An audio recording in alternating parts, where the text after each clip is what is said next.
जय जीशु ख्रीष्ट।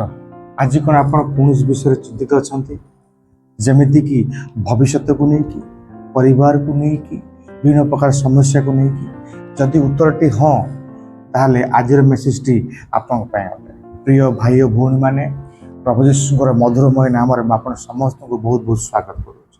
आम बाइबल किसी पदरू जाना जे किपरि भयर आम मैंने मुक्त हो पार।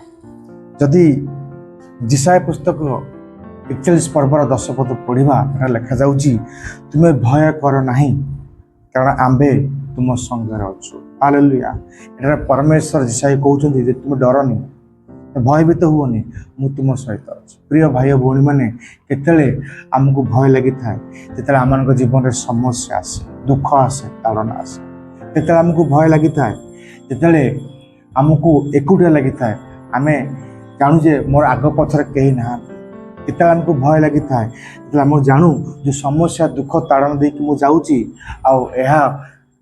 या पाखु मत किए उद्धार करें नहीं किंतु परमेश्वर कहू चाहती जो तो जीवन में समस्या आसे ताड़ना आसे दुख आसे से मुझे तो सहित अच्छी जो ते एकुटिया लगे से तो सहित मुझी जो तो लगे समस्या ताड़नार दुखरू किए मत उद्धारे परमेश्वर कहते ये समस्त विषय ते मुझे उद्धारे। प्रिय भाई भौणी मैंने भयभीत हूँ ना परमेश्वर आप सहित अच्छा परमेश्वर आपण को उद्धार करेंगे आपण सहित रे आपन सी दया करेंगे। गीत संगीता 56 पर्वर 3 पद पढ़ा लिखा मो भीत हेबा समय रे तुम उपर निर्भर रखी मुझे भयभीत हेबी जो मो जीवन में भय आसो से परमेश्वर मुझे तुम पर भरोसा करी। यही कथाटी राजा दाऊद कहते यार अर्थ राजा को जीवन में भी भय आसे समस्या आसे दुख आसे ताड़ना आसे किंतु एटी दाऊद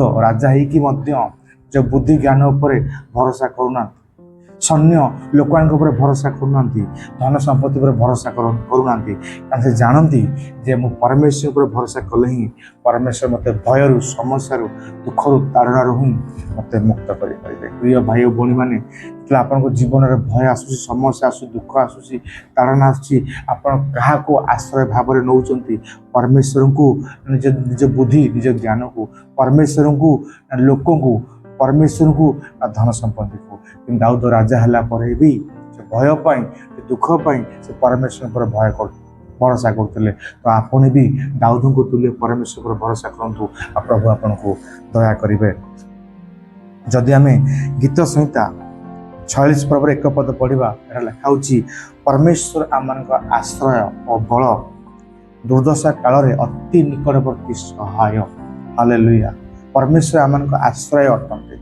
आश्रय कहले कौन गोटे घर उदाहरण नवा वर्षा आसिले शीत हेले अत्यधिक खरा हेले आम कौन कर घर भीतर को पड़ो घर भीतर रहू कहीं ना घर आम कौन करे ना बरसारू शीतरू आउ खरारू आमको रक्षा करता तो ये घर कौन है आम आश्रय तो ये परमेश्वर कहते मु तोर आश्रय है।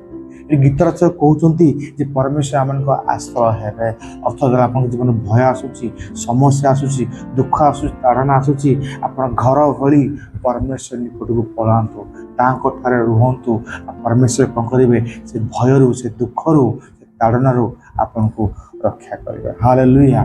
जिते आप जीवन में भय आसूसी आप क्या आश्रय भाव में नौ जदि आम यौन पुस्तक 16 पर्वर 33 पद पढ़ा अति सुंदर विषय लिखा जगत रे तुम निमंते क्लेश अच्छी किंतु साहस धर मु जगत को जय कर। हालेलुया। प्रभु श्री जगत रे थिले जीवन में दुख थिला समस्या थिला लोक तुम ताड़ना करथिले किंतु यही सब विषय को से भयभीत हो निरुत्साहित होनुले कि सब जाक विषय में साहस युक्त होगी आउ समस्त विषय को जययुक्त करते। हालेलुया।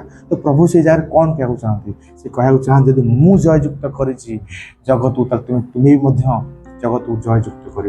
प्रभु यीशु गोटे वाक्य कहते मु गला आउ गोटे साहाय्यकारी मु तुम निकट को पठेबी आउ गोटे साहाय्यकारी कहले कौन ना प्रभु से जमती सेमती आउ जन को पठेबे से आउ जन किए ना पवित्र आत्मा। पवित्र आत्मा आसवे आम भीतर रे जमी प्रभु यीशु ଜଗତକୁ ଜୟ କରିଥିଲେ ଆମେ ବି ମଧ୍ୟ ଜଗତକୁ ଜୟ କରିବା। ପ୍ରିୟ ଭାଇ ଓ ଭଉଣୀମାନେ, ଆଜି ଭୟଭୀତ ହୁଅନ୍ତୁ ନାହିଁ, କିନ୍ତୁ ପରମେଶ୍ୱର ଉପରେ ଭରସା କରନ୍ତୁ। ଆଜି ଭୟଭୀତ ହୁଅନ୍ତୁ ନାହିଁ, କିନ୍ତୁ ପରମେଶ୍ୱରଙ୍କୁ ଆଶ୍ରୟ ଭାବରେ ନିଅନ୍ତୁ। ଆଜି ଭୟଭୀତ ହୁଅନ୍ତୁ ନାହିଁ, କିନ୍ତୁ ଯେଉଁ ପବିତ୍ର ଆତ୍ମା ଆପଣଙ୍କ ଭିତରେ ବାସ କରୁଛନ୍ତି ତାହାଙ୍କଠାରୁ ସାହାଯ୍ୟକୁ ଲୋଡ଼ନ୍ତୁ, ଆଉ ସେ ଆପଣଙ୍କୁ ଜଗତକୁ ଜୟଯୁକ୍ତ କରିବା ପାଇଁ ବଳ ଦେବ। ହାଲେଲୁୟା। ଏହିପରି ଆପଣଙ୍କ ଭୟ, ଆପଣଙ୍କ ସମସ୍ୟା, ଆପଣଙ୍କ ଦୁଃଖ, ଆପଣଙ୍କ ତାଡ଼ନା ଆପଣଙ୍କଠାରୁ ବଡ଼ ବୋଲି ଆପଣଙ୍କୁ ଲାଗୁଛି, କିନ୍ତୁ ପରମେଶ୍ୱରଙ୍କ ପାଇଁ ଏ ସମସ୍ତ ବିଷୟ ଆଉ ବଡ଼ କେବେ ବି ନୁହଁ।